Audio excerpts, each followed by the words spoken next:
The most attractive thing about film is its luminosity.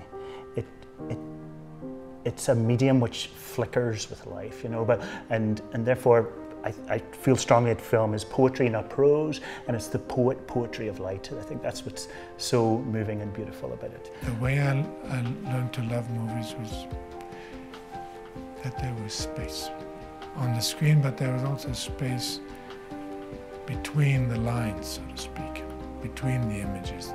You can dream yourself into the film. All I knew was that it was so powerful and it did something to me that I had never experienced before.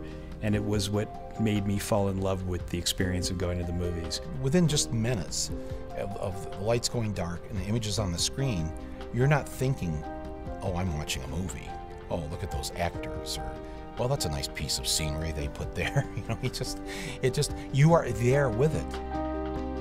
The things that make film and art have to do with the chances that the filmmakers take. Taking a camera, picking up a camera and photographing the world that forces you to see it in a different way.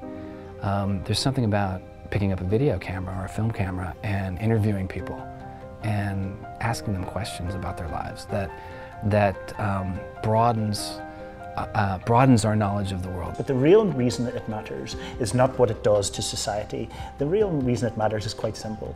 It's an art, a great art. It's so engaging, it's so compelling, it so demands everything of you. It's so not the kind of thing where you can turn it off at 5 o'clock and go home.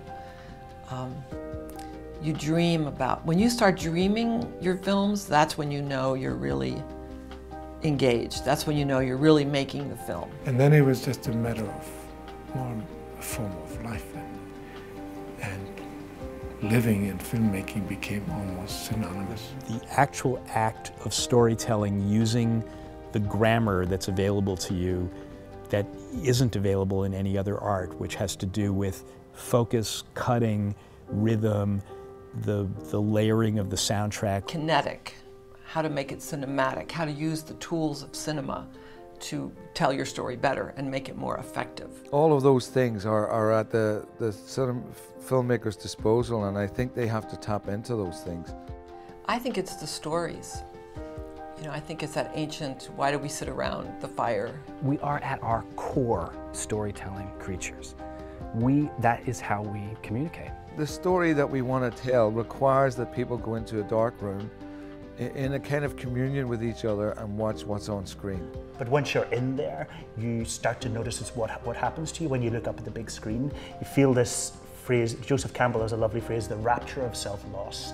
You lose yourself in the screen. You see kind of mythic versions of human beings. It expands you.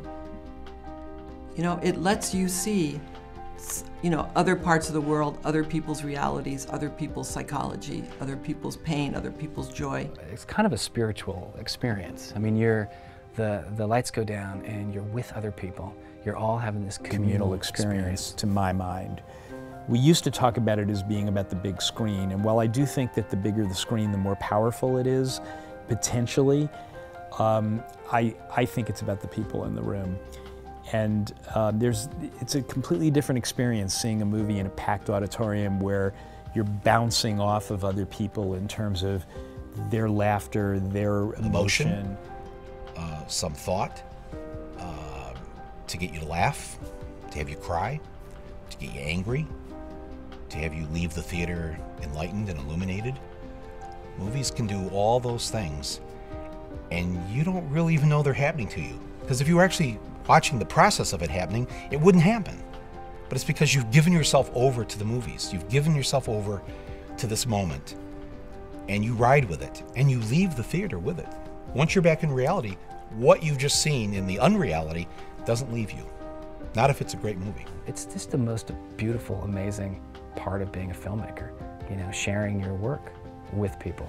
Film festivals try to restore a kind of meritocracy to movie-going. You know, they put films on because they're good, not because there's a big movie star in them or because there's a big marketing budget. And it's here that you have the springboard to launch your film and to get that interaction that we so desperately crave.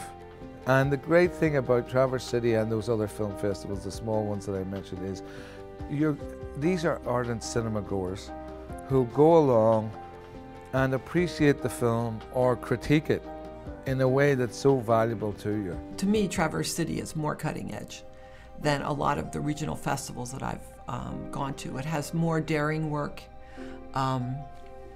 big audiences, enthusiastic audiences. As a filmmaker, you never forget the first time a film plays to a big audience at a festival. I mean, you just never forget this. You know, you walk outside and there's a line around the block to see your film. That's a sacred moment, right? The lights go down, the film hasn't even started yet, and everybody goes quiet. I mean, come on. As a filmmaker, that's an unbelievable moment. The film that you've worked on, the thing that you felt so important, so passionate about for so long, it's about to start. It's about to show itself to the world.